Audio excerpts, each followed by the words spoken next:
You're listening to That's Pretty Dark, the podcast where we talk about all of the entertainment that scared us as children and still haunts us as adults.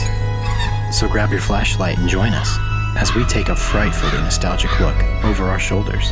And under our beds. And in our closets.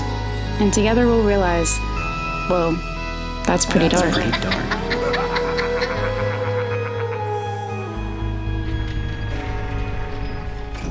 I have been spending the past 5 days in a row renovating my guest bathroom. I am sorry, because that sounds like the worst thing to me.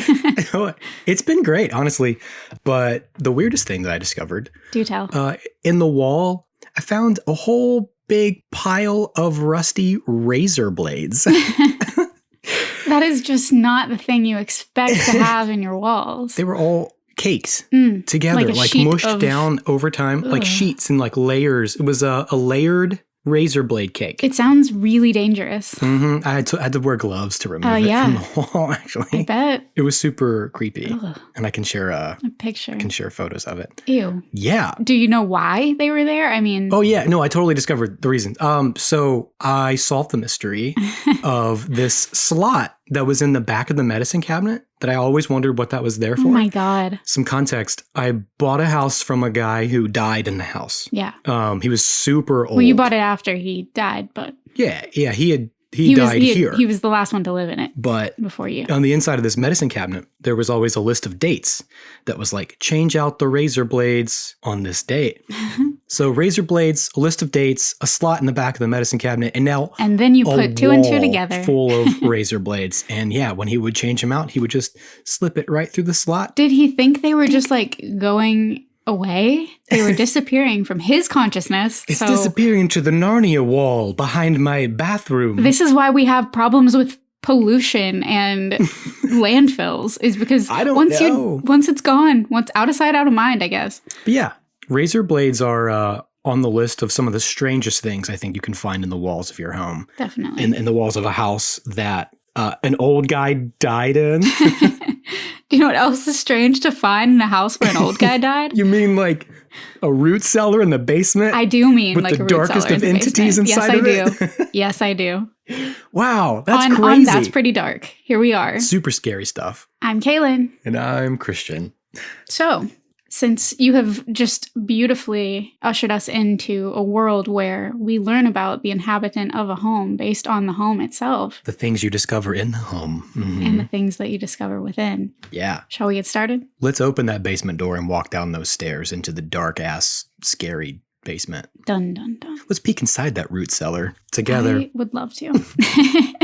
Today, we're covering Are You Afraid of the Dark? Season 1, Episode 11, The Tale of the Dark Music. Oh, you know we are. And there are varying air dates. Some places say that it aired on October 24th, 1992. Mm-hmm. And some say that it aired on October 31st, 1992. Damn, Halloween. But either way, I'm pretty sure this was the Halloween episode for that year, that first full year of the show. It seems to be. Either on the day or the week leading up to the day. Right. We don't know which air date is correct, if any of them, but... Could have been a different year entirely. It seems safe to assume that it aired sometime around Halloween 1992. Yeah. It was also directed by Ron Oliver, who we already know from Phantom Cab, Laughing in the Dark, and Super Specs so far. Hell yeah. And it was written by our favorite human, DJ McHale, under his own name. Why pick and choose, I don't know. I would love to ask the man. I would love to ask him. I do know that he's quoted somewhere as saying that majority of the first season was written by women. And it's interesting that most of them are just Chloe Brown. Yeah. So I'm confused, DJ. Talk to us about this. Tell us. Share your heart. Is that a fluke? Are you not Chloe Brown? I would love to know.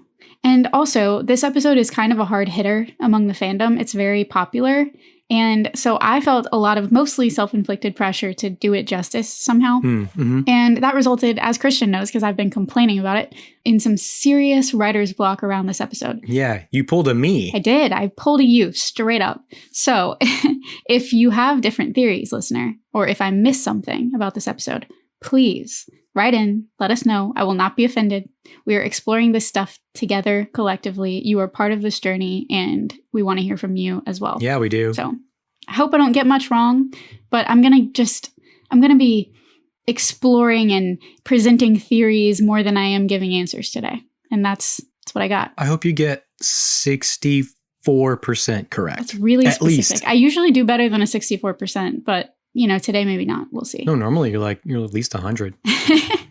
That's very kind.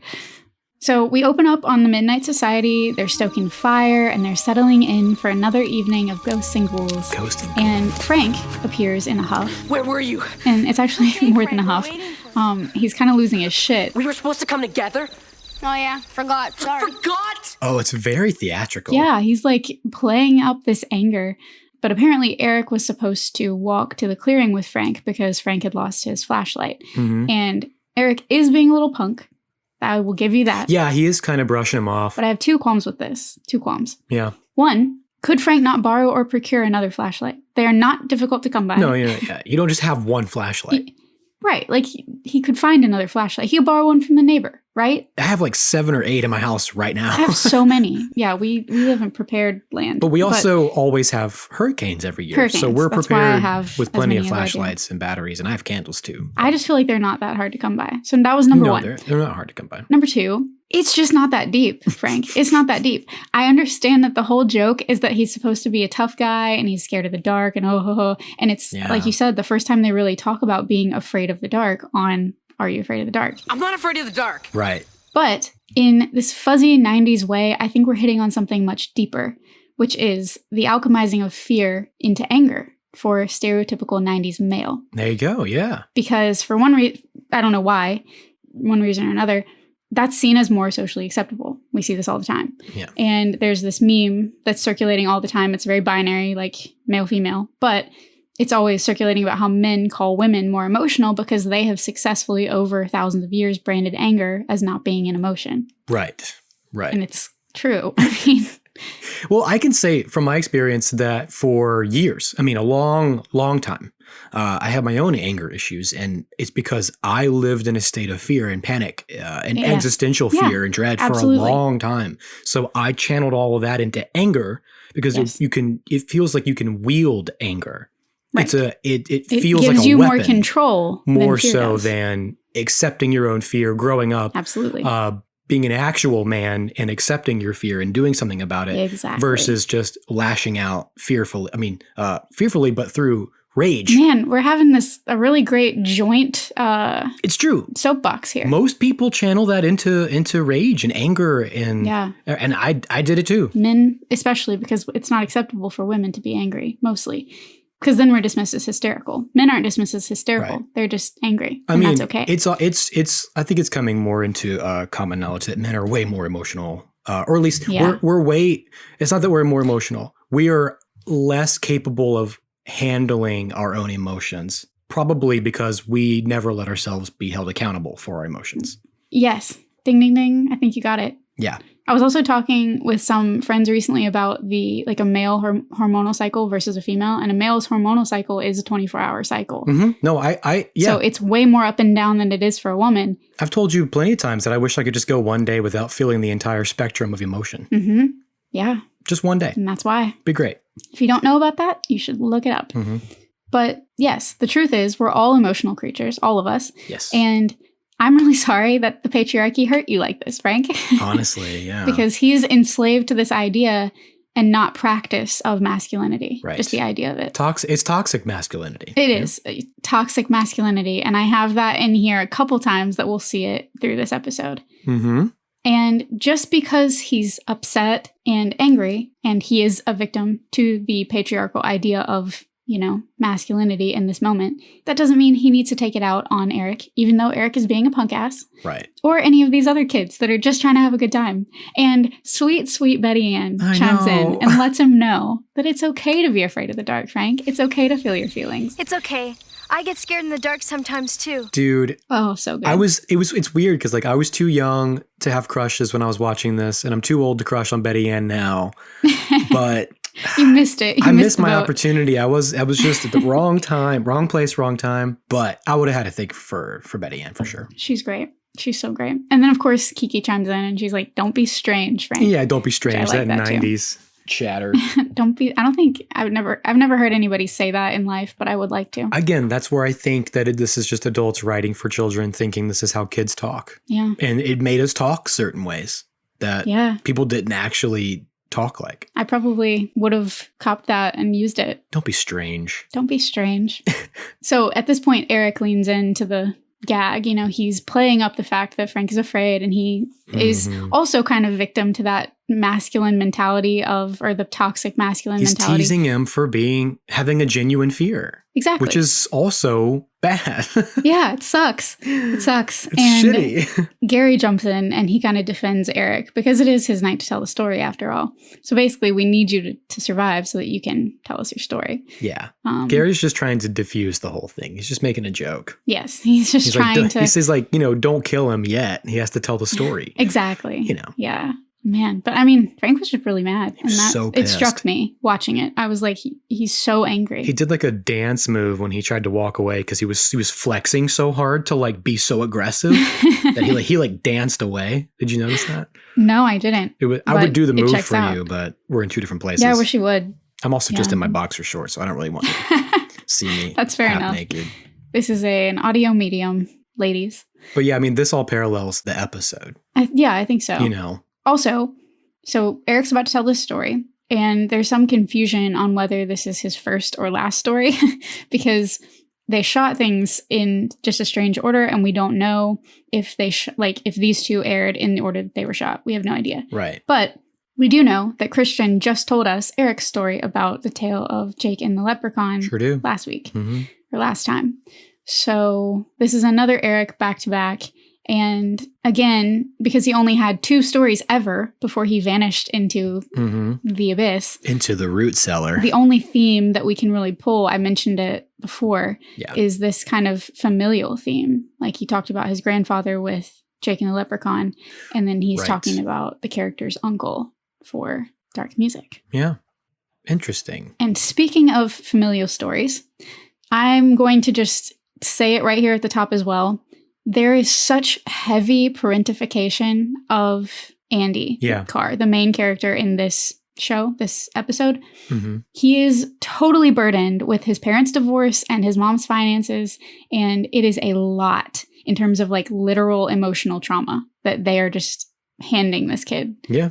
So beware of that because it can be triggering for those of us who grew up in the 90s and may or may not have experiences with this. But we're here for you. I would say it's a pretty realistic look. I think so. At a very common scenario. Yep. In that time frame, absolutely. A parent, going through the divorce, a parent is too distracted and just trying to control whatever she can control. And he's left to... But she's leaning on him, though. He's forced to take responsibility for things he doesn't need to take responsibility for. Yep. Mostly because she just... can't. She's dealing with her own shit. Exactly. And she's unable to force the younger sibling to do anything. We'll get there too, don't worry. Yeah, I know. But so all of this falls on him, which makes me feel like Eric has a little sister. Yeah. Has to deal with maybe divorced parents. He lost his grandfather recently. He has telling another familial story with his this uncle who died. Maybe it is. Maybe it's how he's working through his own... I think it's him processing, and it also could check out why he just disappears because it could be that they just moved. They had to move. Wonder if he had a paper route. Maybe he had a paper route. I think he pulls directly from his life a lot. I think he feels burdened in his own life, and I think he's a very emotional kid, and that's why he picks on the others, and he's so snarky and snotty. Because everybody knows you cover that up with humor. Exactly. 9 of 10 times. He covers it up with humor, and I think that's where he's coming from on the whole. Yeah. I'm not like Eric, but I identify with him in things to do with his grandfather dying and telling a story about a dead uncle. Right. I've got things in my own life that kind of parallel that, and it's weird to discover that on this rewatch. Having already felt like he's a cool guy. I think he's funny. I like this character. You did, yeah. You've always felt connected. And then all of a sudden he's telling these very poignant stories. Reasons why you may resonate. Yeah. Yeah, it's really strange. Wow. But I've never used humor to mask my pain. I used anger like we just discussed. So you have used humor before. Well, more in recent days. I use humor now. I'm learning to lighten up a little bit. I just laugh it off a lot. I just laugh. Then cry in private. Oh, I laugh. Laughing in the dark. Laughing in the dark. Laughing in the dark music. Oh, dear. So in Eric's story, Andy is played by the actor Graham Selkirk. And believe it or not, this was his singular sole acting credit. He didn't grow up and turn into John Mulaney? He didn't, but he looks it, doesn't he? He looks just like John Mulaney. So much. But he is credited with additional voices and loop group for Spy Kids, Max Keeble's Big Move, Harry Potter and the Sorcerer's Stone. Of course. It just isn't true. Holes. Okay. And the 2019 Chernobyl. Oh, okay. What's a loop group?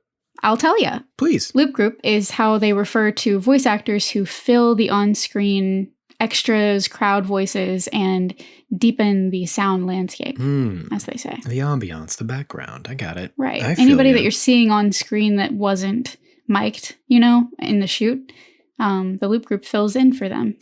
Yeah. Interesting. Thanks for making me feel better about the facts in my script. So we see Andy, who is running his paper route, and he's doing this to buy his school lunch and help his mom make ends meet. It's so sad. It's so sad. And they, along with Andy's younger sister, have just moved into a new neighborhood because Andy's mom inherited a whole house from an uncle that she barely knew without having to pay a cent. So she got the kids in the divorce. She got custody, but got no money, gets no child support. No money. Gets I guess nothing from the husband at all. Or even, maybe some, but not enough. Clearly, this was enough of a deficit to affect the kid to feel like he needed to have a paper route and contribute. Like, she's got to get a job. Yeah, something's got to give. Like, she's got to do surely something. She does, right? They hired a moving company. Yeah, they do have that. I think she needs to take better care of her kids. She needs to learn how to discipline the younger sister. Right? She needs to get a job. You're being really hard on the single mom. And also, she needs to get coffee with me because she's fine. Oh my God. Are you about to get to those guys just sitting on the porch? Because, my God. Yeah. Well, they were on their lunch. And so she clearly, like, the moving company, it's one of the opening frames. Yeah. Like, the movers are seated on the front porch eating.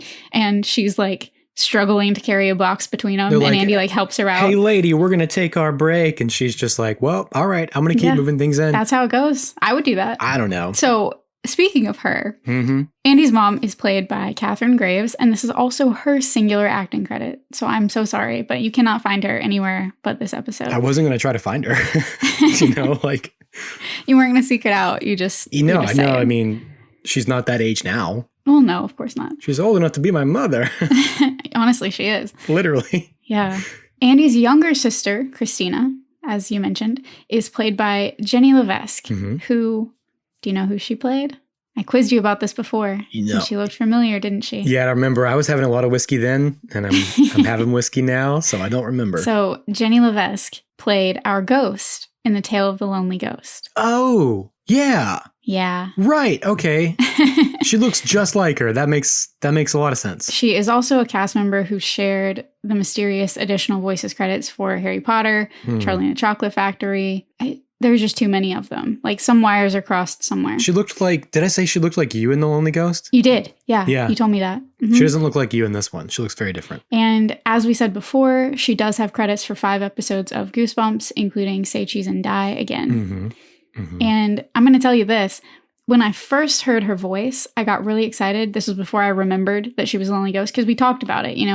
I've forgotten. Right. So when I first heard her voice, I thought she was Cara DeLiza. Do you know her? No. You'll first know, listener, Cara DeLiza from Mary-Kate and Ashley's Sleepover Party. Oh, that's the spooky one, right? Yes. Okay, I do know that. But more importantly, Cara played the lead character Fiona in the Disney Channel series So Weird, which we will absolutely be covering one day because I loved that show. All right. So I was excited, but alas, it is Jenny Levesque and not Cara DeLiza. So sorry about that.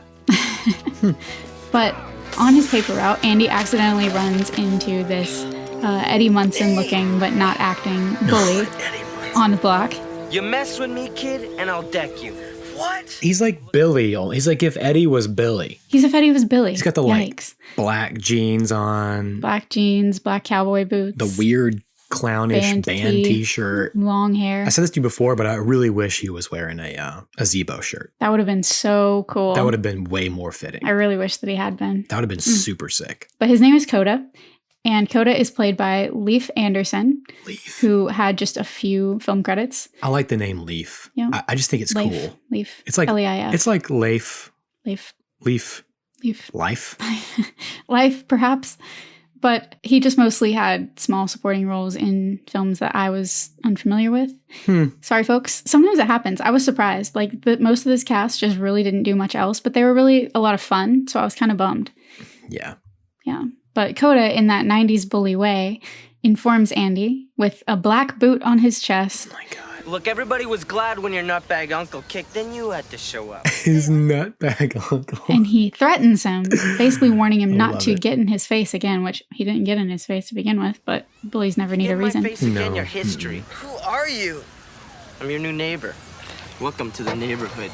And again, here, femmes, gentlethems, we have another example of toxic masculinity. Yeah. And it's our second in the first 3 minutes of this episode. Right. Well, I mean, it's just another thing where like it parallels the intro with the Midnight Society. And you have to wonder how much of that was just inspired in the moment to be part of the story that's told, because it always directly influences the storytelling. Yeah. Erica's sitting there pretty much being the little sister. Right. Ragging on Frank, who's, using anger to mask his own fear and how, miserable he is. Just like Coda. Exactly. Just like Coda. Mm-hmm. So I don't know. Do you know what else is scary? What? A lot of things. Inside, at this point, Andy's mom is struggling to hang her blinds. Mm-hmm. And that is absolutely a form of torture. And that is a little gem in there to scare the adults, for sure. Can't convince me otherwise. Because there are a few things I hate more in this life. I could help her out with that. Oh my God. I'd hang her blinds. Christina is giving Erica from Stranger Things vibes with all of her insults, but she's kind of whiny. Sassy, whiny. Sassy, yeah. Really? I promise I'm going to try to stop referencing Stranger Things. It just made too much sense. Well, this feels very 80s. It does. This episode feels more 80s. It feels kind of more distant. But as Andy's mom is hanging her blinds, she sends Andy, this chronically parentified man boy, down into the depths of the basement to look for a ladder for her to help her. I don't know. What's the matter, Andy? Afraid of the dark? No, I'm not afraid of the dark. And I mean, I don't know anybody who likes going into unfinished basements, and I'm kind of glad we don't have them where we live personally, because they do creep me out. There are basements around. There are, just not many. Rare. We flood too much. They flood, yeah. We have been lately. Oh, yeah. And we get this classic shot of Andy's feet creeping down into the dark basement. I love it so much. Hey, somebody hit the wall switch up there? I need some power. Personally, I wouldn't be stepping foot into the basement until I could light it up like a Christmas tree. There is no way. But he could. I'm not going down there without power. He could have turned on the power. He could have done it on his own. Also true. I don't know. Maybe he didn't realize that he needed to. This is the first time he's been down there, perhaps. But we needed to set it up. Either way, for the purposes of the episode, we needed to set up this device that the basement does not have power to it unless a switch is flipped upstairs like a breaker. That's not the last thing I have an issue with in this episode. Oh, no. Far from That's it just for one, me either. Yeah, one of the first. So in the basement, he finds this old radio, which doesn't work until they send power to the room. Mm-hmm. How's that? Good, thanks. And when it powers on, we see this strange little cellar door at the bottom of the stairs starts to shudder and shake. And that's kind of weird, right? So weird. So weird. And the second time it happens, Andy snaps around and he's like, I heard that. I heard that. And it really made me laugh because that's very us. Like, you and I both do that shit. Yeah, it's like, all the time. I know, I hear you. Yeah, if we're at home, we talk back. We're not afraid. We are, but we pretend that we're not. Oh yeah, Mr. Houston, he'll turn off what I'm watching on my smart TV. He'll turn it back to Heartland. Crazy. Have we talked about this on the show before? No, if we haven't, this is the first I don't time. know why. Oh my God. Yes, the man that Christian was referencing at the beginning of this episode. Yeah. He clearly just wants to watch Heartland. He must have loved Heartland because every time my TV switches back to cable, whatever cable is these days, I have no idea, whatever that is, it's Heartland. It always goes back to Heartland. Insane. That is just wild to me. Mm-hmm. And I have said, hey, don't do that. Yeah, exactly. Talk. talk back. Yeah, we talk back. Because, guys, we know this. We're never really alone. Not really. And not to mention, radio static has always had a way of just spooking me. But we will talk more about that, I promise, when we get to the Tale of Station 101. Yeah, we point will. Something. I didn't write down. It's just one of my favorite episodes. Mm-hmm. The one with Gilbert Gottfried. Is that the one that has Ryan Gosling? Yeah. It is, I think. Yeah. David Bowie. And David Bowie. Ryan Gosling. That's right. Same person. Man, if you're an OG listener, you know what we're talking about. And that joke was a real callback. I'm impressed. So Andy then finds a station that he likes. And as this guitar solo pours through the speakers, the cellar door creaks open. And a pair of glowing red eyes move forward. And the entity here darkly bellows.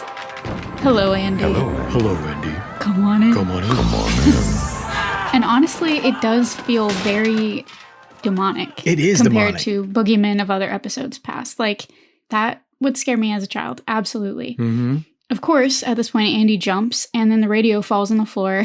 Yeah. It kind of gets tapped and it falls over. It comes apart and it bursts into flames. So a little bit dramatic. You know, everything on the built whole back there. in the 50s or 60s or whatever was just a second away from catching on fire.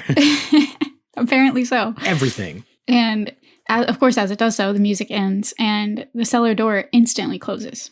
Also, the lock on the door, it's extraordinarily phallic. Oh, for sure. Yeah, the latch that closes. Yeah, the latch that locks the door. Yeah, I thought that too. It's a I just didn't write it giant down. iron penis, for sure. It is. Yeah. Obviously, this move into a new house horror trope is nothing new whatsoever. It's so Stephen King. I love It is. It's Stephen King, but it's so many other things too. It's just that's the perfect setting, apparently. This new place where you're supposed to be comfortable and easing into a new normal. Yep. And it turns out to not be so normal at all. Turns out to be quite liminal. Calling it back to that haunted train. Always.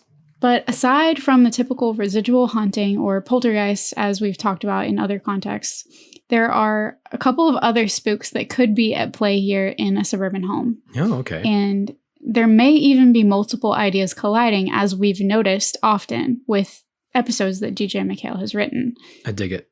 Before I tell you these guys, I'm going to list off some different lore and spooks that could be involved. All right. But did you have any initial theories on what kind of entity this creature in the basement might be? Well, yes. My conclusion I've come to is that its origins lies within the jinn mythology, like a genie. Okay, good, yes. So that's my main thing, because it ends up basically granting wishes Yes. after you provide some sort of service to it. Yep. So instead of being locked in an oil lamp, not locked, but sealed in an oil lamp, like trapped, it's a root cellar in a basement in Canada. I'm right there with you. And I do absolutely have a lot to talk about with Jinn. Okay, sweet. But first, I wanted to make mention of household deities in general. All right. There are many East Asian cultures that worship or regularly communicate with their ancestors. Mm-hmm. And many traditions have spun off from this, creating their own kind of deity from this belief, which attaches itself to the family and home. Are you going to reference yokai? I'm not. Okay, I don't have yokai in here. that's fine. I have a yokai tattoo. I know you do. Do you want to talk about it? No, we don't have to. That would be nice No. to talk about it, but It has to do with objects in right, tied to an object. it's typically not like space. It's not a room. It would be like affixed to the shovel Right. in the root cellar, not the root cellar itself. Yes. Yeah, Slightly different. Yeah. So I didn't go different. there. I did read about it though. that's great. That's great. But what I was going to kind of go toward, there are many iterations of this, many versions. I will say that again. Mhm. But there's the domovoi in Domovoi. Slavic tradition. Okay. And this entity was basically believed to be the head or the progenitor of the family line, like the first of the family line. And Wait, how is that possible? Exactly. How is that possible? It isn't. Sorry to anyone with that belief, but Okay. No, tell us how it's possible. If it's the first of your family lineage, then It's the first of your family lineage, and it's supposed to persist living with your family, and it protects the children and the animals, and it will avenge the wrongs committed against the family, and also fight the domovoi of other families. Okay, no, I'm into this. Domovi. This is super sick. Yeah, they'll fight each other. Holy shit, And- this is cool. How is there not like a Digimon or Pokemon version of this I mean, there very well may be. that in, exists? like, anime, I'm sure and you there's can something. fight your ancestors against other ghost ancestors. Yeah, that's pretty much what's happening That's with cool. this tradition. Wikipedia says, in such warfare, the domovoi of the eventual winner's family is believed to take possession of the household of the vanquished rivals. Whoa. So they kind of fight for territory. That's insane. And so you want your lineage to win out, basically, in that war. And they can also share in the joy and sorrow of the family and warn about future events that could harm the welfare of the family. And the domovoi does not... Domovi. I don't know. I'm saying it wrong. It's written in 3 different ways. It's Slavic. I don't know. I'm not... It's Slavic. I'm not from you there. give me shit for not looking up pronunciations, but you don't get to look up Pretty pronunciations. much. Got it. Yeah, Got that's it. my MO. All this research Everybody you can did hate me and for you that. didn't look up the pronunciation. Often I do. A lot of this came together at the last minute, so No, apologies. listen, we can't pronounce everything correctly. It's never going to We happen. can't. Even Marcus Parks can't. So how could you ever expect us to? No, if he can't do it, nobody can. It's not possible. But the Domovi does not like to be alone. Okay. And they can forsake the family and leave them unprotected if they find themselves given to, quoting, bad behavior or language. So this generational shaming is not just a Christian thing. So you can disinherit your own descendants? You sure can. You can just basically say, if you don't like what they're doing. I don't like what you guys are doing with this whole lineage thing. I'm gonna disown you. I'm going to leave. And then leave them unprotected. Then you are alone. But they don't want to be alone. I'm sorry. This isn't they'll your go fam- they'll go find another family, I guess. What a story that would be. Oh my God. Yeah, they didn't like You what just, their family did. Knock on the door. Hey, so I hate my children. I hate my kids. I hate my children. I want to start so a much. new family. I'm going to get that's a so different funny. and sad. area code. Right. Because if it's a different area code, it doesn't count. Pretty That's what they much. say. That's kind of how it is. Can I live with you? Can I stay here with you? Oh my God. So one of the reasons I wanted to bring them up Yeah. is that sacrifices in their honor are practiced to make them participate in the lives of their kin and to appease and reconcile them in cases of anger. These sacrifices can include offering what's left of the evening meal, or if the Domovi... Here's some bones we left on our pork chops. Also, these are the mushy peas we didn't want to eat. we didn't want to eat this, the fat. Do you like this? Do you like this? But if they're very angry, they have to sacrifice a cock at midnight and sprinkle the nooks and corners of the common hall of the court or the courtyard with the animal's blood. Salmonella. Delicious. The domovoi is believed to be somehow connected with the house building itself, not just the family, but also to the place. So when a family moves to a new place, they would perform sacrifices to invite the god to inhabit the home, Oh, I the see. new home with them. I like that tradition, though. Yeah. Interesting. Very interesting. I like those traditions because we talked about in Jake and the Leprechaun, Yeah. the rowan root, the rowan tree, how when you move into a new place, it's tradition in that culture to plant a rowan tree. I like that. You move to a new place and you invite the ancestor, this you god. invite the god. It's a deity. It's they believe Yeah. it to be on that level. It's not just a spirit. It's the god that you worship and care for. Interesting. Beyond an actual god or ancestor inhabiting a place, in classical Roman religion, there was a belief in what's called a genius loci. Loki. Loci, like location. No. And this is essentially a sentient, protective spirit of a given place. Okay. They were depicted in religious iconography as a figure holding attributes such as a cornucopia or a snake. And it reminded me more of the idea of like a mascot. Okay. Because they were contained to specific local areas. So something of like a territorial spirit. Yes. That resides in a specific place. Right. They kind of have their boundary line and that is where they live.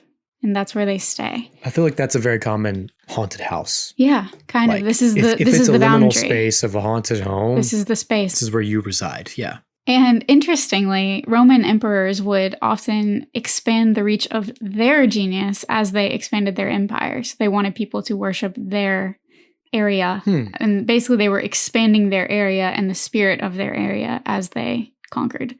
Interesting. They were also heavily used in landscaping and outdoor spirit houses in a lot of Asian cultures.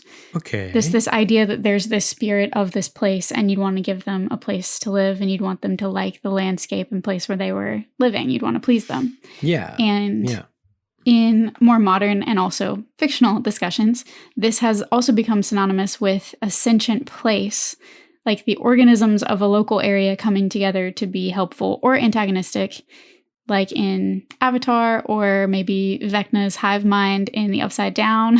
Hey. I'm so sorry. I'm going to stop referencing Stranger Things. Stop apologizing. But that could also be considered an eldritch location. Have you heard of those? I know the word eldritch. Right.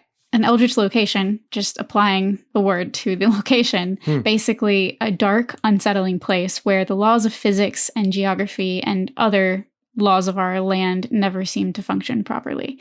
Basically, like, It's a liminal space. it's a liminal space, it's a dark layer, it's the layer of the villain, etc. Like Labyrinth. Like Labyrinth. Mm. And that brings me to what you mentioned earlier, the Arabic jinn. Yeah. All right. So these entities, including genies, are capable of assuming various forms and exercising extraordinary powers. Also, maybe, as you said, granting wishes to humans that engage with them. Because they're fae folk. They They're are. fair folk. They sure are. Just of a different culture. Yes.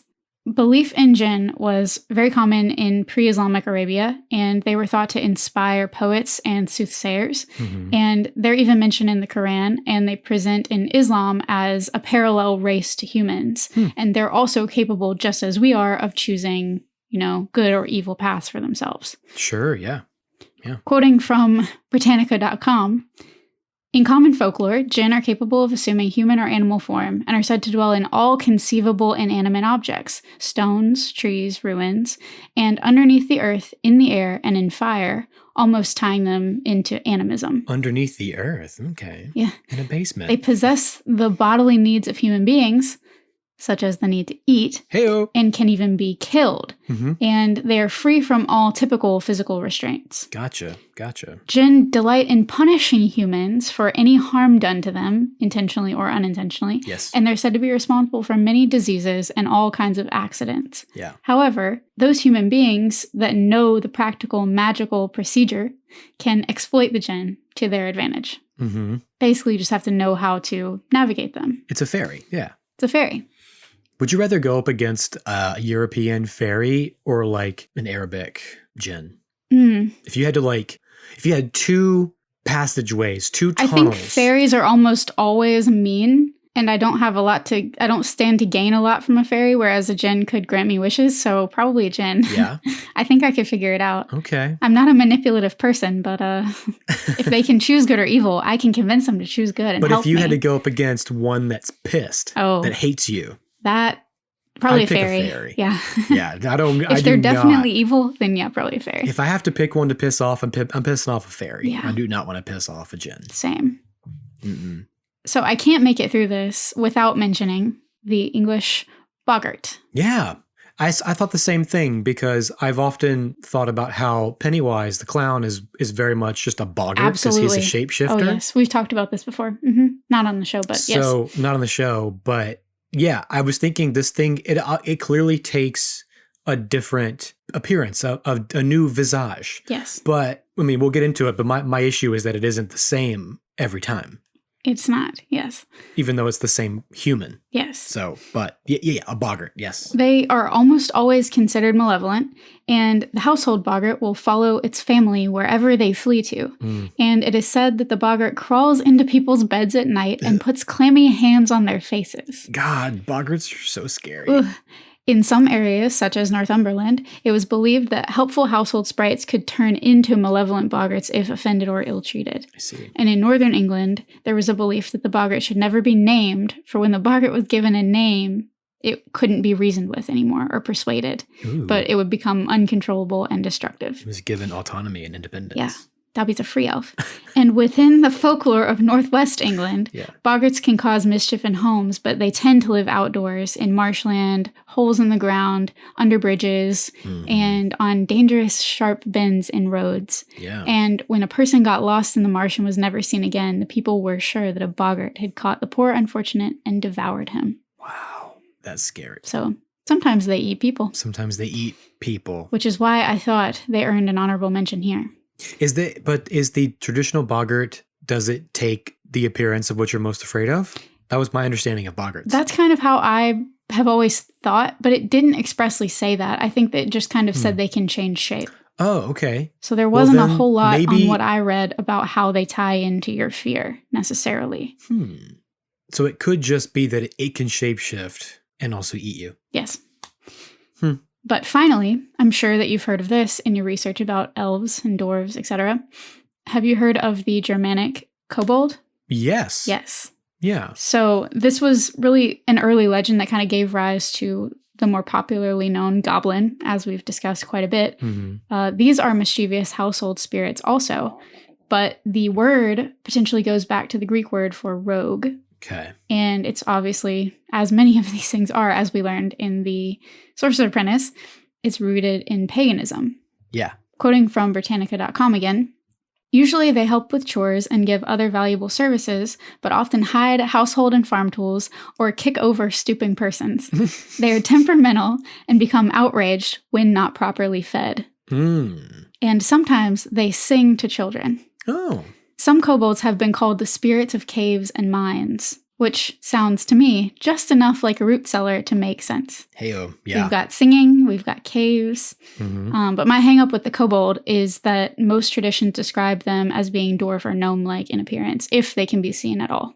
Right. So lots of crossover, lots of like meshing together of different. we're having, I'm getting a lot of meshing together of a lot of these different traditions. So there's a lot for us to keep in mind as we keep moving through the episode. And I'm sure there are even a ton of potential ties that I missed that could tie in here. Gotcha. But it seems like there was no shortage of lore to create some kind of household entity that was quite frightening, as it turned out.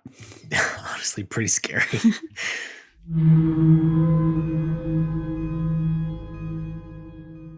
So back in our story, Andy has just been spoken to by this demon in the root cellar, and our Midnight Society commentary comes up really quick this time, but I really liked it. Very fast. Because it was a lot of oohs and ahs, and it felt more like a genuine fireside summer camp kind of moment. Right. Ooh, boogeyman in the basement. I love it. She would. You okay, Frank? And Frank has disappeared. Frank? And Eric claims it's because he couldn't handle the story. Where'd he go? Nobody saw didn't Frank see him walk at all. away. Nobody saw around him. this fire apparently saw Frank walk away. And I mean, this story only really heated up when we added power, Frank. The power turning on was the lights thing. turned on, Frank. You don't have to be afraid. It's not happening in the dark. Not really. You don't have to be afraid of the dark, Frank. Andy brings his mom down to help investigate. And I really love the recap that he gives her when he does this. Yeah. He's like, It talked to me. It said, "Come in and I'll suck your blood," or something like that. Yeah, they just said he's come like in. totally exaggerating. And we've all done this, when something terrifying happens and your memory kind of goes offline and you fill in the missing blanks with even scarier stuff. It's the stuff that you thought of originally when you that's why you ran away. Oh yeah. Worst But case you scenario. You present that almost like this is how scary This it is the was. fact. Here are all the things. Mhm. These are the things. But they're made up. Right. But I appreciate the mom in this because I have always said if my kid Oh, God, comes to yes. me in the middle of the night and Yep. says there's a man in my closet, Yep. I'm going to believe my kid every single Me time. too. My God. I'm not brushing off my kid. In this case, Mama Bear arms herself with a hockey stick and she bravely goes and pokes around in the basement searching for this entity that has tried to suck her son's blood. And honestly, mark this down as a reason that I don't have kids right now because they see things and that's not cool. Also that. That's not why I don't have kids, but that's one. I guess that's a good reason to not. It's to a pretty not good have reason kids. not to. It's up there with good reasons. But she opens the door to reveal the empty root cellar, and she immediately claims it must have been a rat or the leaky old plumbing or any number of other things, even the radio, as he discusses it with her. And they start to inspect it. And of course, that makes sense. Like, whew. And then Yeah. she lays it on super thick with Andy. She throws her arm around him and tells him that she really needs him to be strong for her. I know this has been really hard for you, but I need you to be the man that your father never was. Honestly, yes. And I feel like this is one of the primary methods of parenting in the 90s. Sure. You just kind of leaned on your kid because that was what you had in this new era of, women trying to make it, and that whole idea. You just kind of had this built-in support. And really, I'm here to say, ask for help when you need it, and ask for help from the appropriate sources, please. Yeah. Parent, child, otherwise. Just ask from the appropriate source, and don't parentify and overburden your children with these things. Hey, stop making your kids pay your bills and clean your floors with toothbrushes. Because it will come back to haunt them later. Yeah, there is such thing as growing up too fast. Yeah. 90s, emotionally unintelligent. Yikes. It's bad. The next day, we see Coda, who is scrubbing his front stoop, and he's being super badass guy. Yeah, reduced what a cool to guy. Scrubbing the stairs. And he's being yelled at by this shirtless man, which we must assume is his father, his caregiver in some way. Shirtless man in Beetlejuice pants. In Beetlejuice pants. Which I want those pants, all right? I mean, I'm not going to lie and say I don't. They're cool pants. They're cool. The guy wearing them, though, seems to be kind of rude, kind of mean. And don't give me no lip. You want an allowance? You earn it. Yeah. I get stepdad vibes. Yeah, definitely. Maybe stepdad. Don't give me no lip. Yeah, the classic bully origin story. Mm-hmm. He's got a rough home life, and it felt kind of Hey Arnold to me, also. It kind of did, yeah. And I feel like there are more efficient ways of completing the task that he's trying to complete and scrubbing the steps outside by hand. Power washer. Right, that's what I was thinking. But naturally, Andy is on his paper route at this point, and he accidentally hits the bucket of suds with his newspaper. Oh man, you're gonna die. And this spills all over Coda, which takes some really interesting cinematic geometry to make it work. Yeah, it does. And those physics don't really line up. not quite. It's just the height of the bucket. I don't know. Watch for yourself. Let us know what you think. The angle doesn't. The angle just doesn't quite work. And also, a bundle of papers is not going to knock over a bucket full of water. Right? It may have. You'd have it to might throw a fall brick. into the bucket, but yeah, that'd be really. He would have tough. had to wrap that paper around a brick and throw it for that to knock that over. And not even then. Questionable physics here on Are You Afraid of the Dark? But of course, it spills all over Coda, and Coda chases Andy, and Andy pries open the outer door, like the cellar door of the basement. It's the flat against the house. Yeah. And he barricades himself inside, and now Andy's stuck in the basement. Once again. He's in the dark, trying to get back to the stairs, and he reminds himself that he's got to be strong. Gotta be strong. And he does so just in time to be spooked by his little sister Christina, taunting him. What's the matter? I thought you weren't afraid of the dark. What are you doing down here? And then she calls him a wuss, which classic 90s insult. I don't have a list, but it should be on there. I did make a list this time. I failed to do that, yeah. But later, upstairs, Andy begins questioning his mom about their uncle, and he's doodling a picture of the cellar door, so he's drawing it. And we hear Donkey Kong sound effects from the TV, which was a nice touch, I will admit. It was good. But their mom is clearing debris from their fireplace. And now, the fireplace. And she explains that her uncle was a strange man.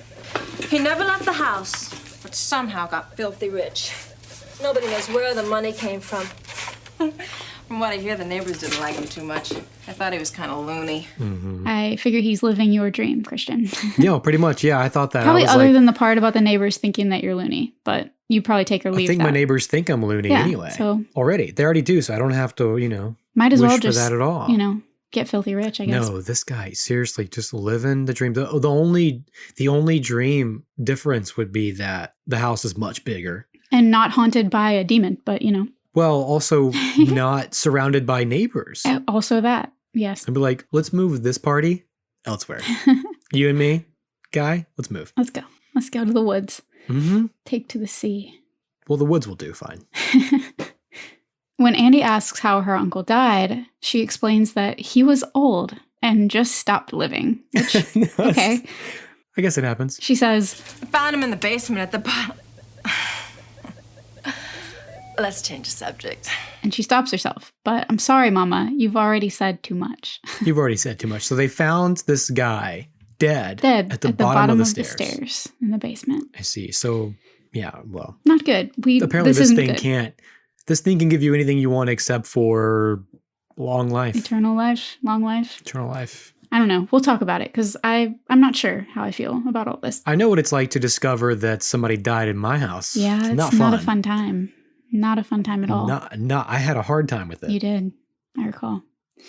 But as is the plight of an older sibling with a bratty younger sibling that the parent does not want to cross. Don't interrupt the balance.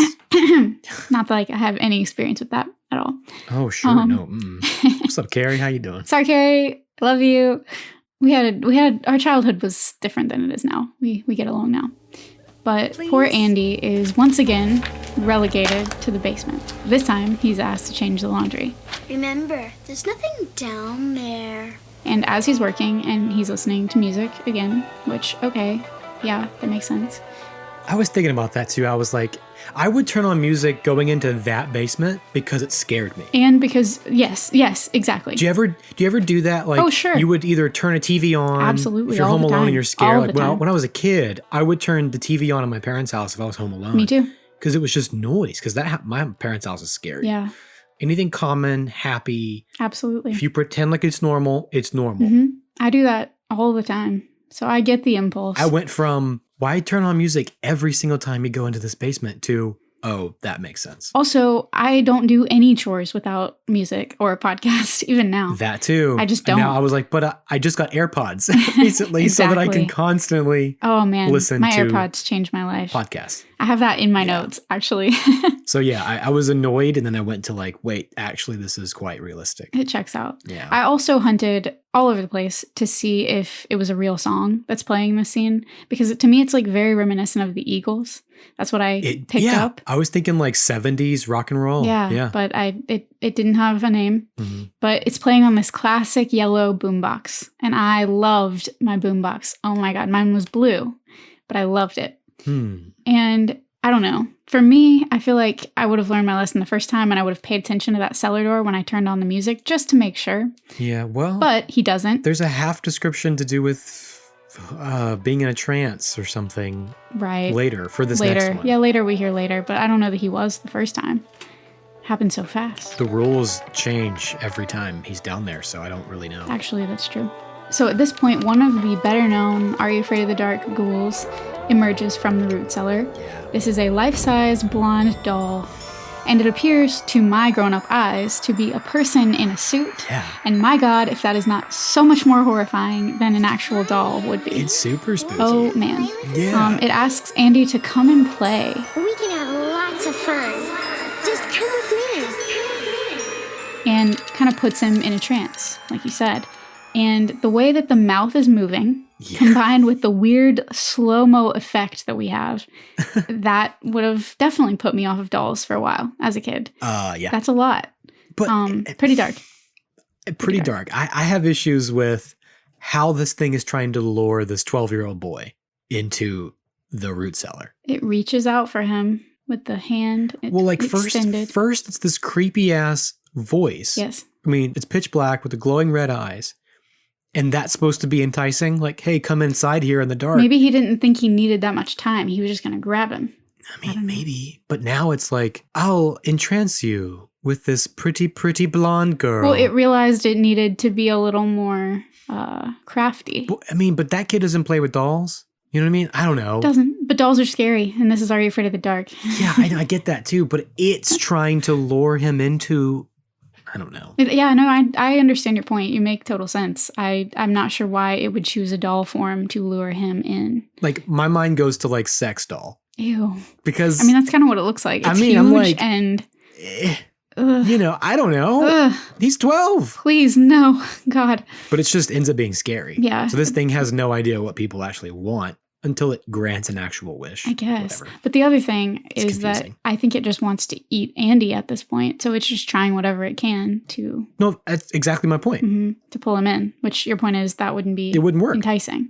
Yeah. But it has this supernatural power to hypnotize or entrance the victim. So it may not matter. Yeah. But you're right. I don't know why a doll. I think that's more just the nature of the show than an actual plot point. I'm trying to make it make sense, and apparently it doesn't. Apparently not. I don't think so.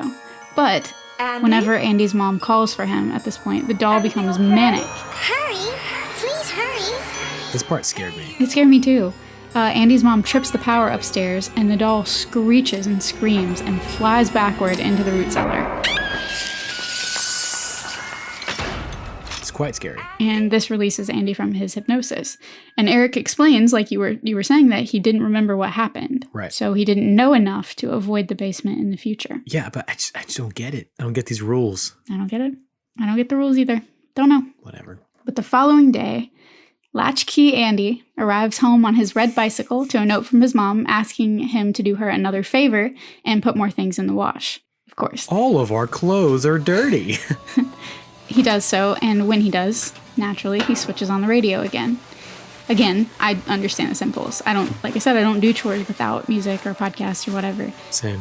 But I also kind of like to think that this was DJ's effort at making that classic horror, like, don't do that, he's right behind you, don't do that. Yeah. Don't do it again. To bring that down to a kid's level. Because at this point, you've now, as a child, seen 2 interactions with this entity. Yeah. And you, as a child, are 100% sure that it's the music. Yeah. Gotta know by now. So I think it was just bringing that classic horror, like yelling at the character, no, don't do it, don't do it. Don't go in the basement. The music shifts from this generic guitar to a hollowed out calliope sounding tune on every channel. Remember that night I made you Yes, I do. listen to all that calliope music? Yes, I do. That was because fun. I even have it here in my notes. I said, we love music, but we don't do calliope music around here.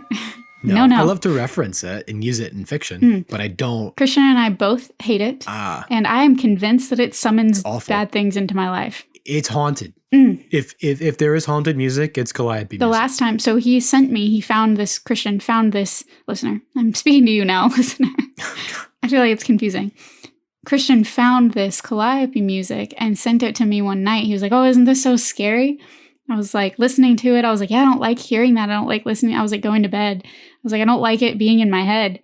I kid you not. 5 minutes later, maybe less, a tree roach. I've never had one in my bedroom ever in my life. Yeah. A tree roach lands on my arm in my bed. Yeah. Calliope music. A winged palmetto bug, eh? Ugh. I hate thinking about it. Yeah, I was just researching my for God. a novella that I'm working on, but I ruined your night. So I'm sorry. Yeah, you ruined my night with calliope music. It also was like 1 a.m. when I sent it to you. I it was like, the middle of the night. hey, I'm up. I'm drinking whiskey and listening to calliope music. You want in? And you were like, I guess. Yeah, I regret it now. I'm surprised you're still awake, but whatever. The door of the cellar opens to reveal a whole-ass carnival and Carnival Barker swirling and spinning and luring Andy in with the glowing lights. And I would say this would be more effective than Doll. Yeah. For sure. It's menacing, but Carnival lights, I have a hard time resisting those two. Never seen. That's right, son. Don't delay. We've got all kinds of surprises in here. It's like green screen on green screen on green screen. Yes. The shot. Truly, it's like swirling super green funny. screen. Yeah. And the Carnival Barker was played by A.J. Henderson. All right. He was one of this episode's more prolific actors. He's been voice acting since 1969. Dang. In roles such as Baloo in a 1990 Jungle Book TV series. No way. He worked on The Kids from Room 402. Have you ever heard of that? Yeah, absolutely. It's a Fox Family animated series from the early 2000s. It kind of has a Weekenders sort of vibe to me. Yeah. Starred Andrew Lawrence. He also provided voices for Fred's head, just like Matthew McKay from Sorcerer's Apprentice. No way. And he has voiced Ed Crosswire in Arthur since the series began. Interesting. Check these people out. He comes back as Mr. Olson in The Tale of the Pinball Wizard. But that is a story for another day. Another day very soon, actually. Quite soon. Yeah, this year. This year. He gave me not necessarily Zebo voice actor, because we know who played Zebo. Yes. But I'm thinking more of the laugh. Mm-hmm. Like Zebo's laugh. He definitely has He that had that laugh sound nailed to his down. voice. I thought maybe that was the same person, but As a hypnotized Andy approaches very slowly, we get this jump scare because the Barker reaches out to grab his hand and suddenly becomes a skeleton, which I thought was so cool. pretty cool. It was so badass and pretty scary. He says, Oh, don't stop now, son. You're almost here. What's the matter, Andy? Don't you want to have some fun? I love that. ooh, it's I love chilling. that. It's so Pennywise. It's so classic. It's so Pennywise. That's what so it is. great. I There's love so many classic horror tropes that are playing through in this episode, There which I love. Music. It's music. Having cracked the code by exclaiming, "It's music," which, duh, Andy takes off on his red bicycle to find his mom. Yeah, he's got to tell her like immediately. He can't wait for her just to come home. Yeah, gotta tell mom. Can't even wait. Gotta tell her. Which, okay, I mean, I guess I understand that. So here goes our music tangent. All right, here we go. We all know that music can transport us. I have memories attached to pretty much every song I've ever heard, and they all wind their way back to me when they're played. From childhood backyard boomboxes blaring Britney Spears, to my British pop rock phase in high school. British pop rock. Oh yeah, lots of British pop rock. McFly, anybody? To my moody post-college Ryan Adams phase, which we all have our feelings about him now. Each one of these things, eras, songs, takes me to a specific feeling, person, or place. And in fact, research shows that when you combine words and music, information is moved from the left side to the right side of the brain where the long-time memories are stored. Didn't know that. Pretty great. And it makes a lot of sense for me in my life. As you said, I know a lot of lyrics. I'm a lyrics person. I pay attention to the lyrics very heavily. Yeah. And music is one of the most important things in my entire life. And it may feel like possession or hypnosis in each of our own little worlds when these things happen, when these memories assault us. Mm-hmm. However, in the case of this episode, it seems like the music is the thing that the thing wants, Right. more than a vehicle being used to hypnotize Andy. It's like it wakes the thing up. It awakens this entity. There's also something I looked up when I was trying to figure out what this thing could be. And it's a website I've gone to a couple times just sort of to refresh my memory. It's like haunteddoc.com. Yeah. And they have a page that's types of hauntings. And they have something toward the bottom that's kind of glossed over, but it's called a portal haunting. Oh. So it's Yeah, that actually makes a lot of sense for this. it's not necessarily like an entity, but it acts as a bridge between two worlds or dimensions. And so Let's see in this here. case, the root cellar is just a portal to somewhere else. It's Kind kind of like what happens with a Ouija board sometimes. You Yeah. open a portal. Yeah, but like Duh. That makes a lot of sense. if it already exists there, it's like the music bridges the two dimensions. The music is what opens the portal. It's so it had to have been like originated somehow that the root cellar would be this doorway, Mhm. but the music itself is the key that unlocks that door. Because when you open it without music, it's just an empty root It's cellar. just a root We cellar. saw this. Right. hmm So once there's music see playing, then something lives there. So it's almost like it comes from a different place. Wow. And because it hears the music, and so it's able to Ooh. open that door. I don't really know how or why, but That makes a lot of yeah, sense. a portal haunting. The music opening the portal or bridging the gap is so spooky. Yeah. Like, well done, DJ. Yeah. Yeah, he keeps kind of nailing it with these. That's He spooky. takes these little concepts that are super spooky and then just, Cranks up the dial. yeah. Yes, there is something happening between the music and this supernatural creature. Yeah. Ultimately, music is one of the greatest accomplishments or gifts that humanity has to offer, which makes it no surprise that this is across many, maybe even the majority of world religions. It's associated with being pleasing to a higher power, or the supernatural, if you will. Oh, yeah. So I thought I would just go on a little bit of a dive about music being offered as a sacrifice or something pleasing to a higher power. Let's do it. Of course. Let's dive. Because of our upbringing, one of the first associations that I make is with Christian worship. hmm And I don't mean Christian the person. I mean I mean, the you can religion. worship me if you want, but I mean, it won't get you much. Nearly all Christian denominations and faiths make it a point to praise God in song. Similar to ritualistic offerings of animal sacrifice, music in Christianity is often seen as a covenant-making or covenant-entering act. Many denominations use instruments to aid in this. Organs can be found in many of the oldest Catholic and Protestant churches across the world. Yeah. The particular fundamental group that I grew up with for example, though, was adamant in their doctrine that music offered to God should be a cappella, Yeah. human voices only, as instruments were not expressly mentioned as an example of worship in the New Testament.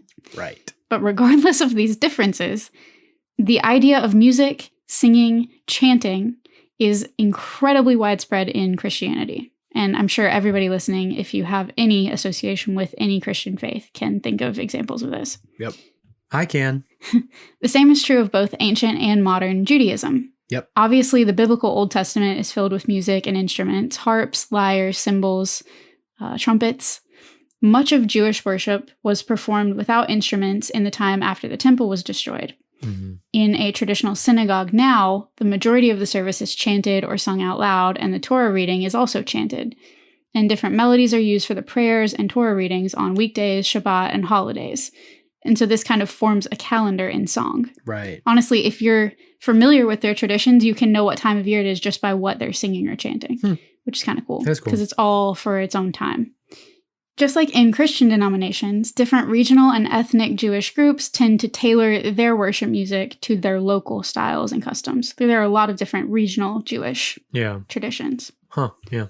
And I am making such a generalization of all of this. I'm blanket statementing that right now. Like that is, I am going through a lot of the world religions in a very quick pace. So I am leaving out a lot of stuff and it's just a summary. Naturally. It's just a podcast episode, not a whole semester of lecturing. Not a semester of a world religions class, which I promise you I would love to engage in if I could. I have before. I love my world religions class. Islam views the universe as a symphonic orchestra full of sound, rhythms, tones, beats, and all of these form synchronized harmony in unison that are perfectly composed and directed by the creator, Allah. Okay. And this is considered the most magnificent of any musical composition, and it's a gift of Allah's great love for mankind. But in Islam, music is hotly debated because in terms of sacrifice or homage, different factions celebrate and use music very differently. Hotly. Both the Islamic call to prayer and the art of reciting the Quran have influenced artistic expression in Muslim culture. Islamic worship incorporates music into worship, but not in the same sense as Christian choral or organ music. The call is an art form that utilizes tonal variation and rhythm in the human voice.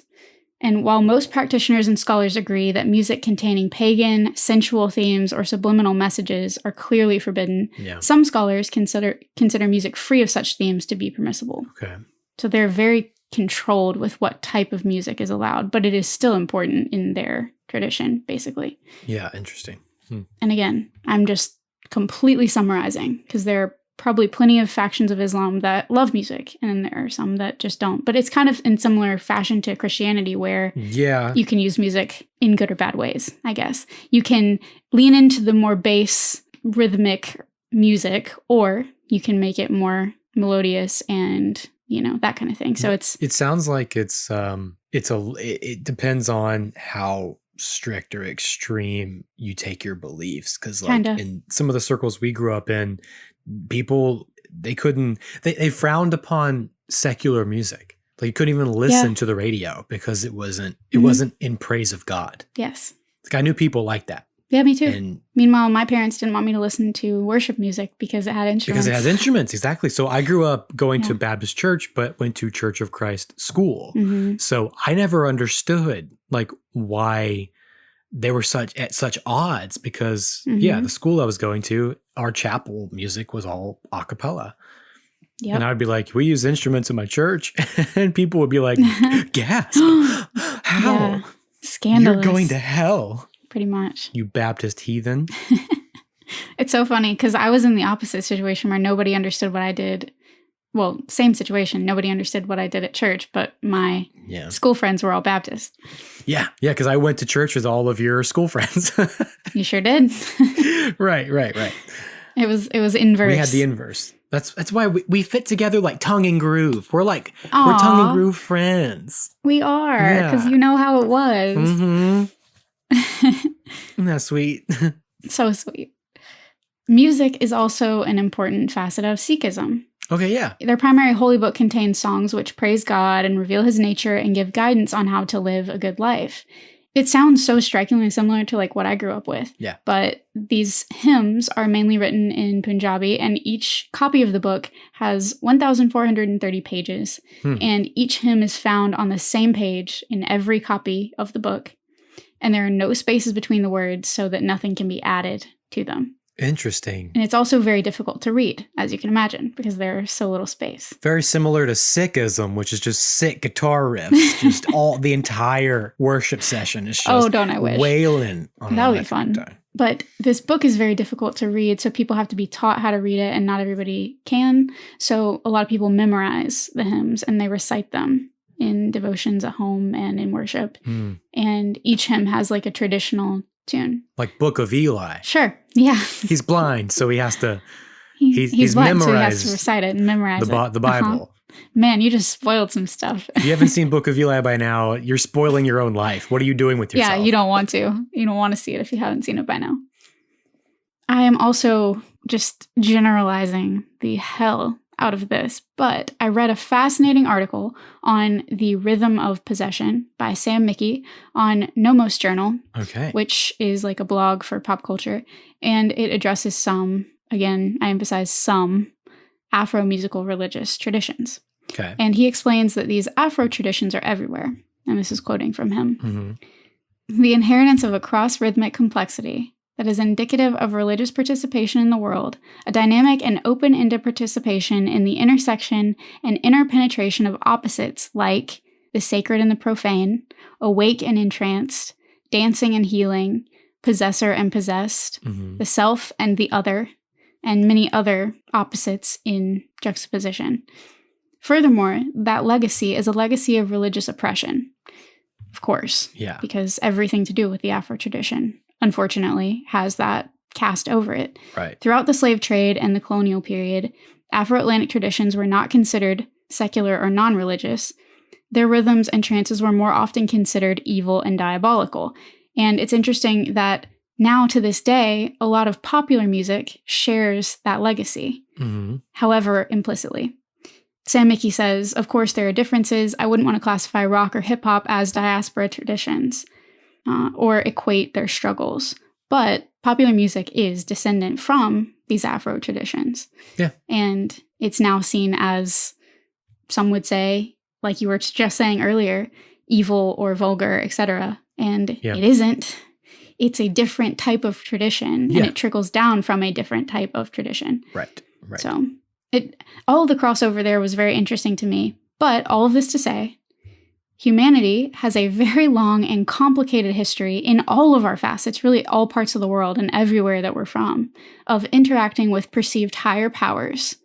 And it is very fascinating to me that in nearly every example that we can find, music is involved in some way. It's always tied in somehow. It's tied in everywhere. And I mean, like I said, I did a very general, but that's like most of the areas of the world practice one of these religions or an offshoot of them. I didn't even go into Asian traditions, but there's music in Asian and meditation and chants and all these things in pretty much all Asian religions also. It's very spiritual. Music has always been considered this very spiritual, ethereal gift, this offering that humans, it's something that humans can create. Yes. That just exists outside of the human being. It's something more than us. It's really strange. It is as natural to us as breathing. And part of nearly all world cultures almost universally recognize music, as you just said, as magical, or at the very least, possessing a power greater than the sum of its parts. Yeah. So to me, it's no wonder that DJ took the opportunity to fold it into the fabric of a very lore-heavy show like Are You Afraid of the Dark? Of course, you know, it's not necessarily a god that's in this basement, but that interplay between humanity and supernatural beings or powers, I couldn't ignore. Just the intense musical connection. It has the power of a god. It does. Like, it has the persona of a god. It does. It doesn't not. I mean, it doesn't not. It can give and take away, right? It can create and it can destroy. Very few things are given that level of power and responsibility in this, in our world. And I don't know that I would go so far as to say that the music is offered to this thing, but I can say that we, and now Andy, know that the power of this music is what is awakening this being And in this instance, the being probably would have been better off left sleeping. Absolutely. I think beasts are always left, but best left sleeping. Let sleeping dogs lie, as they say. We should leave the Snorlax where it is. No, we always wake up the Snorlax. That's how you get to the next area of Pokemon. Or it's how it attacks you and kills you.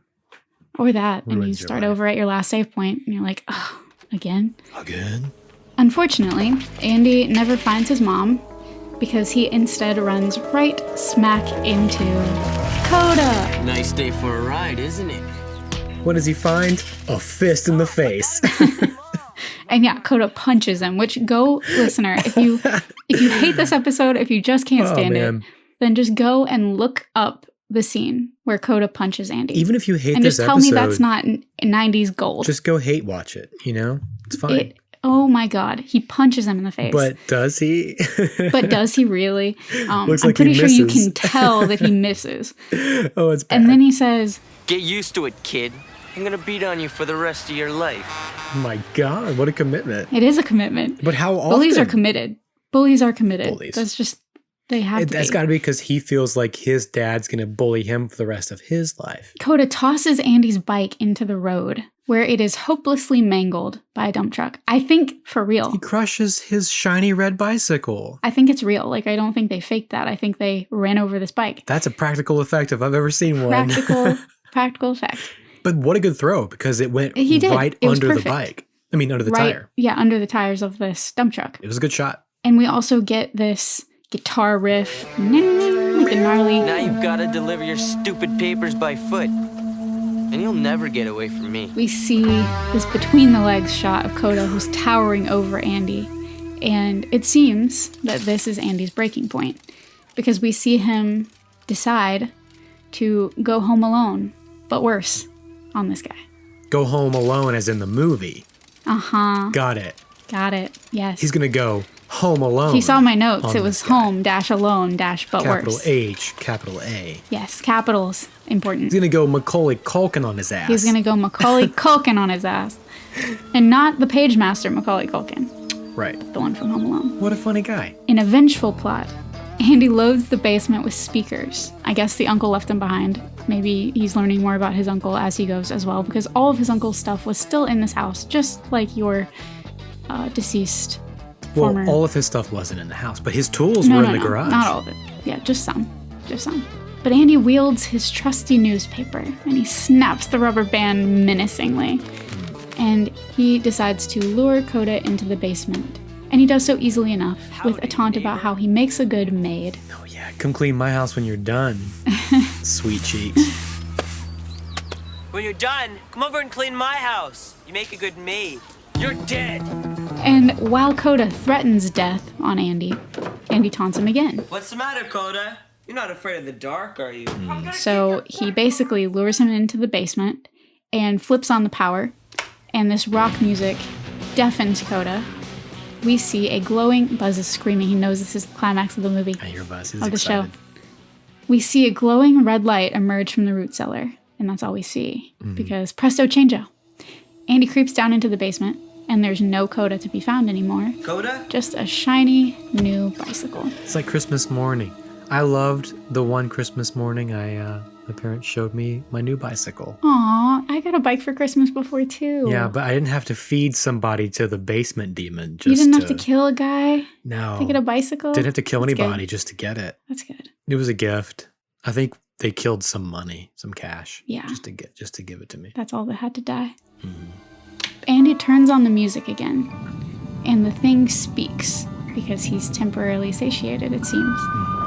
And he says, It's yours, Andy. I'll give you anything you want. Just like I did for your uncle. You only have to do one thing. Feed me. feed me.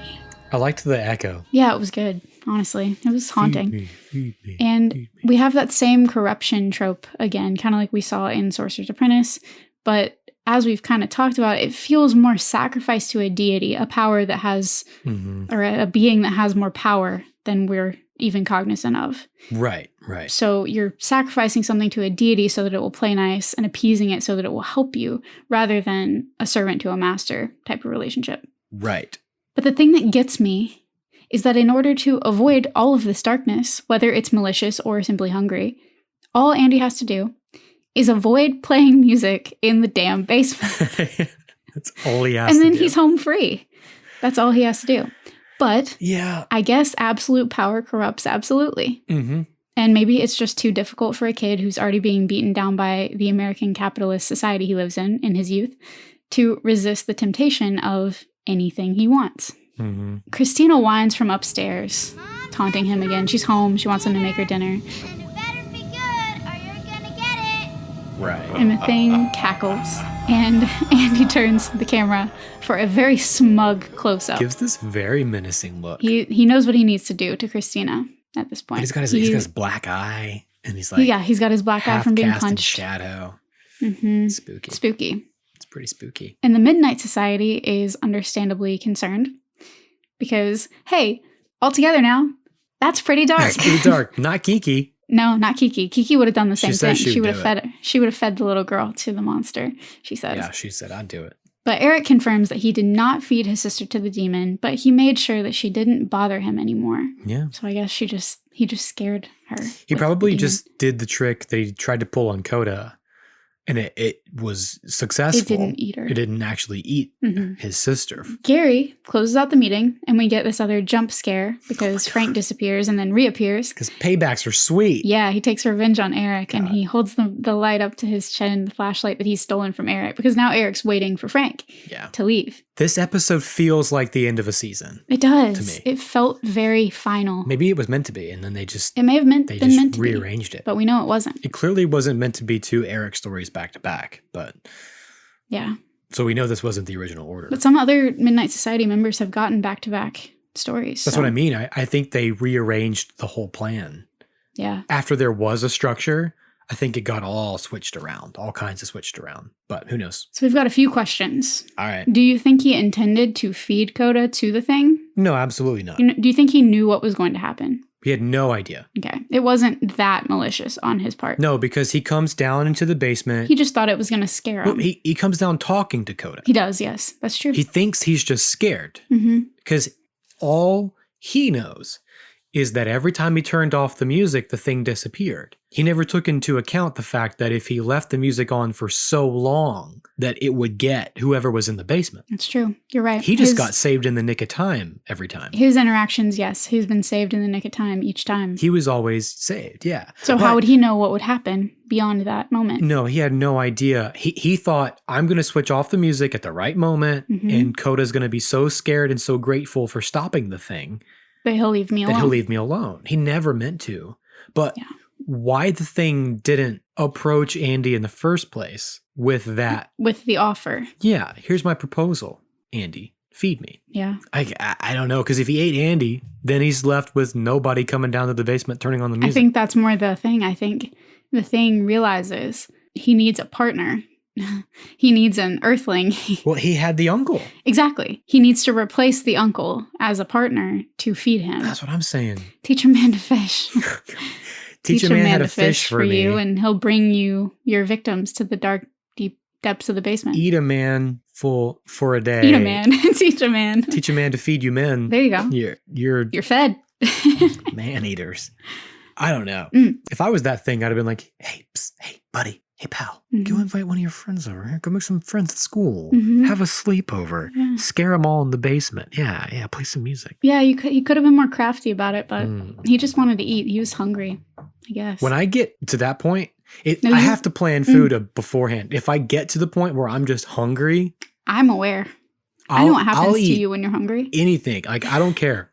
I'll eat your vegan mac and cheese. Vegan mac and cheese. Christian was at my house the other week for my birthday, and he didn't eat before he came over. And I was like the day before I was supposed to grocery shop, and I had nothing.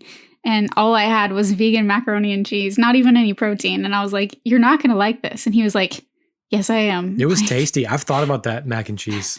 Really? Because it Oh my was, God. it mostly Well, I do it tasted like special because red it's pepper vegan flakes. mac and cheese and it make exactly. That's what I like it. Garlic, onion, and red pepper flakes. Right. It was good. I put spices in my vegan mac and cheese because I try to like help myself forget that I'm not actually eating mac and cheese because I miss mac and cheese so much.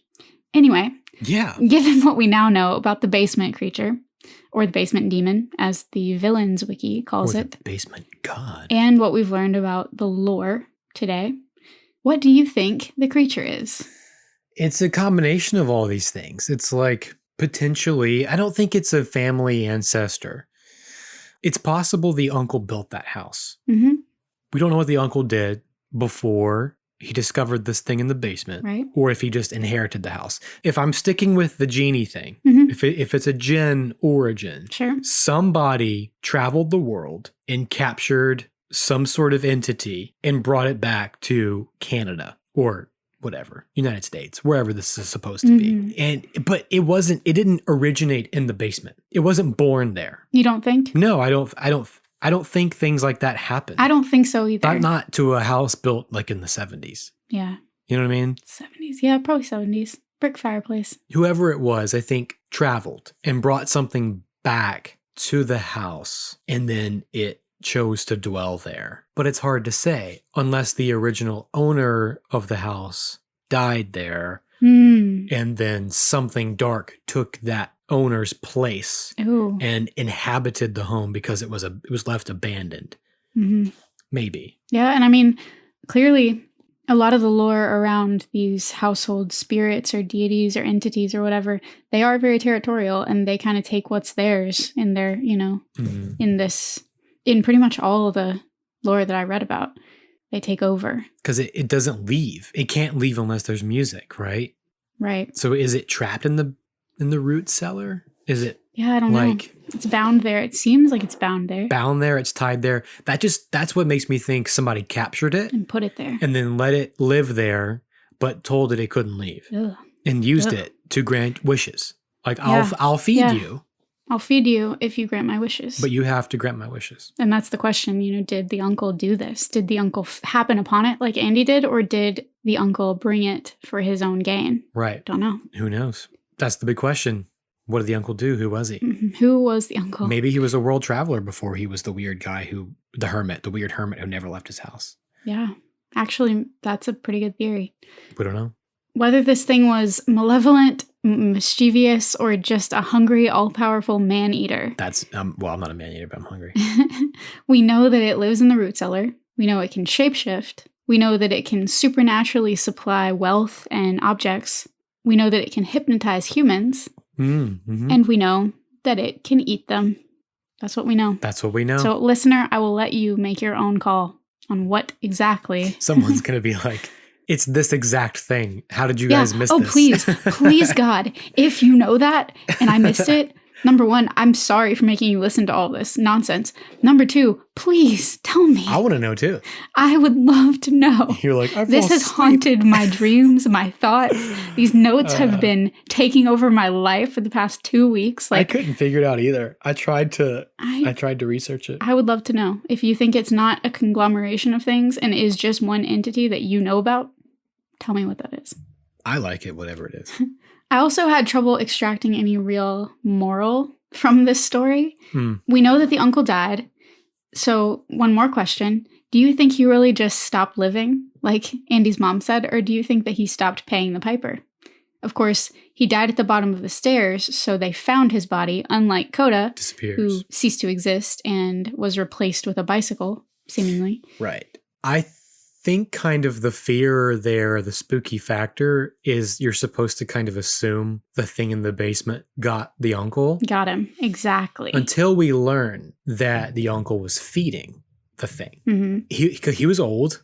He was super old. He was old. So I don't think necessarily that he stopped feeding it as a conscious decision. Mm-hmm. Apparently he was made of money, even though he never left the house. He just kept feeding it. Which I want to see that story. Oh, yeah. I want to see him luring people His life. to his house to feed it. Yeah, who feed did them he to bring the and how? basement thing. And I think maybe when he got so old, he knew he was going to die. He went down to the basement, or he was going to go down to the basement. But he didn't feed himself to it because he would have just disappeared. So he fell down the stairs. Oh, maybe going to feed it. He fell But down she the says he stairs. just died of old age. So it's like, what, did he have a heart attack or like, I guess. you don't, if someone dies of natural causes because they're just so old that they stop living, you don't find them at the bottom of the stairs. Not usually. So the no. thing in the basement didn't get him. He just was going down to the basement and fell. Conceivably. That's what I think. I don't know. I would say it's pretty dark to consider that the same fate might await Andy if he doesn't keep up the ruse and keep feeding the beast. Right. Or if he does, and he's an old man alone in the basement. He just lives there for the rest of his life. Yeah. He grows up there. He's got this pet demon. He's the guy who lives with his mom till he's in his 40s. Yeah. Well, she needs his help, clearly. Yeah. Personally, I know I don't want to deal with a suburban basement demon because we know there's enough to worry about in Disturbia. Ooh, see, I was going to say Disturbia. You never know what's in the house next door. There could be a demon god thing in the root cellar. So you know what it's time for? The scarometer. The scarometer. The scarometer. That's right. Oh my God, I didn't even think about this. What would you give the dark music? The Honestly, tale of the dark music. I don't want to give it too much praise. I know. But it's scary. This concept is scary. It is. I think I'd give it like a 7. I also gave it a 7. Okay. Exactly. That's what's written down. It's definitely up there. Yeah. Really, the complete obscurity of the entity and the way that it changes and transforms, the hypnosis, the mystery of the uncle's death, and the immediacy of it being located in the house with no signs of leaving are all things that would have haunted me as a child. Yeah. And right. It also has these sickly sweet voices and these disorienting pleas from the netherworld. Right. There's a lot happening here. It can entice you. It can lure you in. And it's scary. And it will use anything it can to get you. It will. It doesn't care. Even the music that you love and need to do your chores. If I had to give up listening to music while I did chores, I'd never get chores done. Because even think about you're trying to do your chores. You're trying to clean the floors. You're changing the bed sheets out. Yeah. You're trying to do laundry and you're listening to your AirPods or your whatever. And whatever you're listening to keeps shifting to something else against your will. Oh my God. And you keep having to turn it back to whatever you're listening to. No. And then you hear it talking to you, whispering to you from... No, thank you. I will not from a be doing locked that. door in your house. No. I mean, that's so scary. So scary. That is so scary. It earns the 7. And that may be the highest that we've given so far. Maybe. I mean, there still are scarier episodes of this show. Yes. But this one's up there. Definitely is. Of the ones we've covered so far, it's definitely up there. And I didn't think I'd give it that. I didn't either until I got to the end of these notes. Because watching it, I'm like, how is this so silly? It's laughable. But then you think about what's actually happening, and it's terrifying. Listener, what would you give this episode? Let us know, please. I think as a kid, I would have given this like a 12 out of 10. It would have been so scary to me. I think it would have been higher than a 7 for me too. I don't know if it would have been as a kid that high, but yeah, as a kid. It's still spooky now as an adult, but again, we know you just don't turn the music on. Right. Especially the swirling vortex with the skeleton and that moment is a lot. It feels heavy. It feels dark. That's a alarming moment. It's quite scary. Agreed. But the doll even it comes out creepy. of the closet toward him. It's in the middle of the closet. The root cellar. I'm hung up on closets because closets scare the hell out of me. Closets are scary. But ugh. I don't know. That freaks me out. That kind of stuff scares me. Me too. Well, listener, before we go, I do want to say thank you. We've had such good interactions lately. We've had some really nice messages and people coming together around our show, and you like the show and you're sharing it with people that you know, and you're sharing things like Are You Afraid of the Dark, all these other 80s and 90s shows and movies with your own kids. And I love it so much. So I have to say thank you. It's so good. Thank you so much. We're so grateful, and it's so much fun. We're excited. Like I said, we've got an incredible Halloween season coming for you so soon. Right now, it's around the corner next for week. you, listener. It's coming up. Ooh. This is our church moment at the end of the sermon where the preacher's and this is your task for the week. You bring a friend. next Yep, week. bring a friend next time. Let's get our numbers up to 100 youth group members next week. You Oh, bring no. a friend from your school Yeah. or your sports program. Uh-huh. You sound right. You bring Right on. a friend next week. We're going to get our numbers up. Praise the Lord. Amen. So all that to say, Well, seriously. if you do have a friend, listener, that you think would enjoy our show, Yeah, please tell one friend about us. yeah, that'd be great homework for your spooky season. Tell them that the spooky season's going to be kick-ass, and we're right there with you, and we couldn't be more freaked out about it. Oh, it's a privilege, It's a and we are privilege so and an grateful. honor. And we are so here for it. You are never really alone. You guys are never alone, and neither are we because of you guys. Thank you so much. Thank you. Seriously, we're dumb, but we Yes, genuinely as like, evidenced by this episode. we could I hope we could cry that thinking about how sweet you guys are. So Oh, thank you. Yes, thank you. Yeah, Anything else, Christian? it's a genie. It's a djinn. It's a djinn. We think it's a djinn. I have no idea. I don't know what it is. We think it's some breed of djinn I've got a lot more house renovation to go. do. So if I find anything else in the walls, I'll let you guys know. Oh yeah, keep us posted. Spooky. I'll let you know.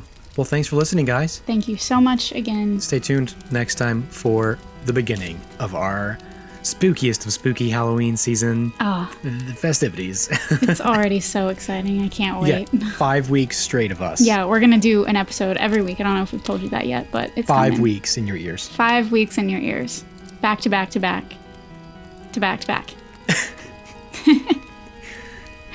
Yeah. Go feed your demons. Go feed your basement gods. Yeah, go feed your basement demon. Don't forget. Go feed your boogeymen. Thanks for listening to That's Pretty Dark. Written and produced by Christian Baxter Mott and Kaylin Andrews. Our music is composed by Jonathan Simmons, and our art is provided by Paige Garland at Power Girl Illustration. Join the collective nostalgia and follow us on Facebook and Instagram at That's Pretty Dark Podcast. Share your experiences and let us know what shows, films, or villains still haunt you from childhood at that'sprettydarkpodcast@gmail.com. Remember, you're never really alone. So, until next time, sweet dreams, everyone.